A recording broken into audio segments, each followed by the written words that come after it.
What up everybody, it's your boy Reggie Casual from thecasual.co and welcome to Clash, where we're taking a little bit of culture and a healthy dose of fashion and style tips. Today we break down the Japanese kimono, what it is, how it's become a staple in Japanese street fashion, and how you can add it to your wardrobe. But before we get into that, let's give a quick shout out to our partners for helping us make this lesson happen.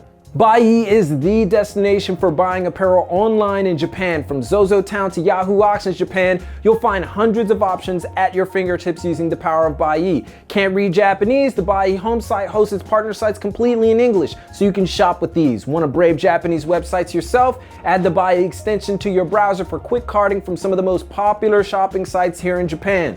Register for a free account today by clicking on the links below and score some of the items that you might see right here on the show. Buyee, powered by Tenso, the most trusted name in mail forwarding in Japan. And now, back to class. Ah yes, the kimono, a worldwide venerated symbol of Japanese elegance. But what is it really? As much as us Westerners like to place high value on anything that is slightly different from the Western norm, the kimono is actually a bit more complicated, while at the same time a lot more simple than the image that precedes it. Take the actual word kimono, for example, made up of two kanji. The first, ki, which when used alone as a verb is kiru, which means to wear. The other, mono, means thing. So yes, the word kimono literally means thing you wear, essentially clothes. You can literally say in Japanese, kimono o kiru, which means I will wear a kimono, using the same kanji for two words no less, making Japanese complicated sometimes, but I digress. So you can probably safely assume that the first Westerners to meet with the Japanese aristocracy wearing the gown-like kimonos were a bit perplexed at what they actually were. But we can also probably assume that the Japanese aristocracy didn't want to school the Westerners on the different nuances between yukata, jinbei, hanten, noragi, haori, and not to mention all the different various types of wedding kimonos. So basically, they were just like, these are clothes, bruh.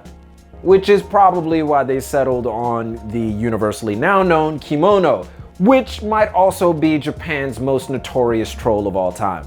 In modern times, the Japanese traditional kimono is still worn for a myriad of events and ceremonies, but now they hold a more intrinsic value than they did in the past, where kimono used to be pretty much an everyday thing, at least among the elite and aristocracy. Now, they are more of a Japanese specific type of clothing because, you know, Japan is kind of old.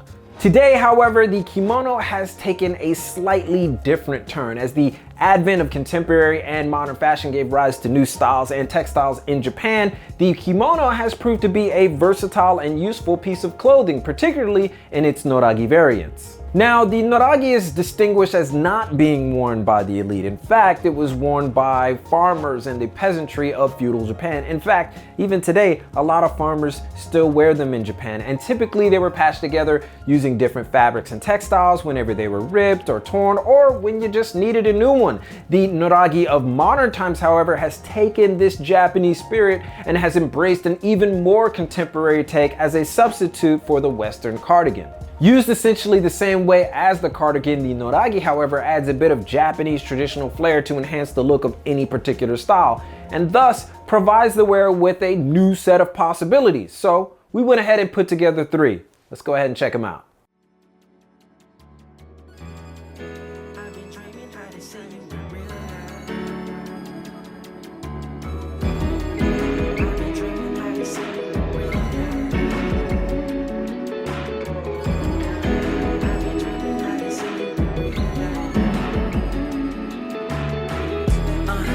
I've been dreaming how to see you in real life. So much I can't recall. Destiny, I wanna know what it feels like to live above the stars. See, I've been plotting how to get it, more than life than what we live in, steady counting every minute, yeah. I've been plotting how to get it, more than life than what we live in, steady counting every minute, yeah.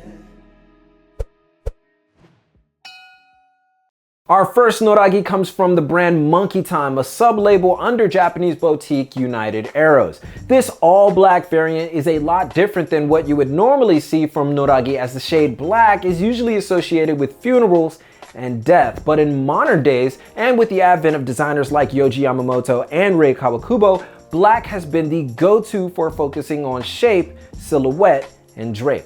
So we went ahead and followed suit. The all-black nature of this Noragi prompted us to take a tech sport approach, mixing in elements that play off of a more athletic vibe than a contemporary one, a far cry from what traditional Noragi was actually used for. However, the versatility of the Noragi allows us to use it for any style that it may suit, particularly black-infused grunge, cyberpunk, and health goth-inspired ensembles, among others. Next up, we have another Noragi by United Arrows. However, this one's under the United Arrows and Sons label. This Noragi, also known as a Tommy, fuses the Noragi with a twill Western camouflage vintage finish and a combination that Japanese fashion is well known for.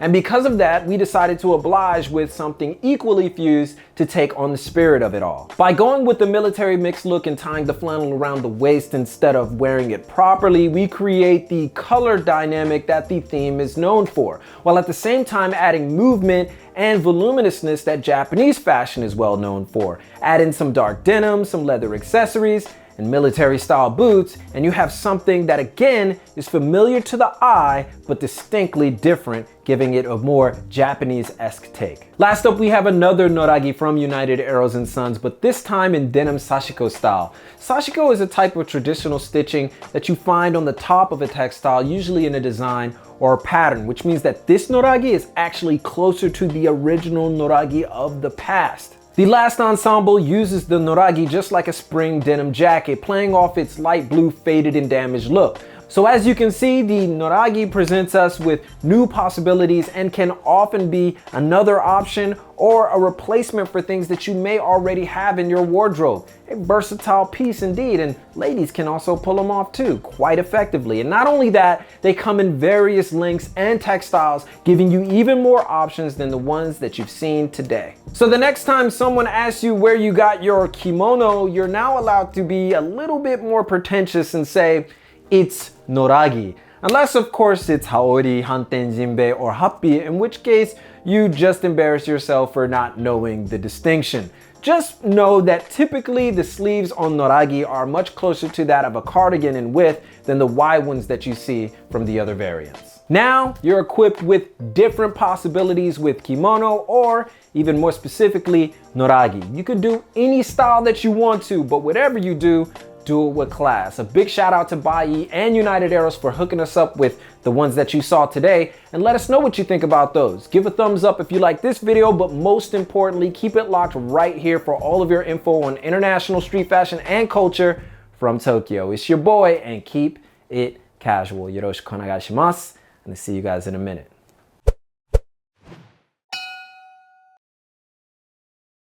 Whoa, hey, thanks for watching. Mite kurete arigatou gozaimasu. Check out the links below to score some of the stuff that we talked about in this video. Also, follow us on social and all that madness. Check out more videos right over here. And you can also subscribe. Jeez, we are making you do a lot of stuff. Don't be lazy. You can do all of those things, I think. Maybe, maybe not. Please.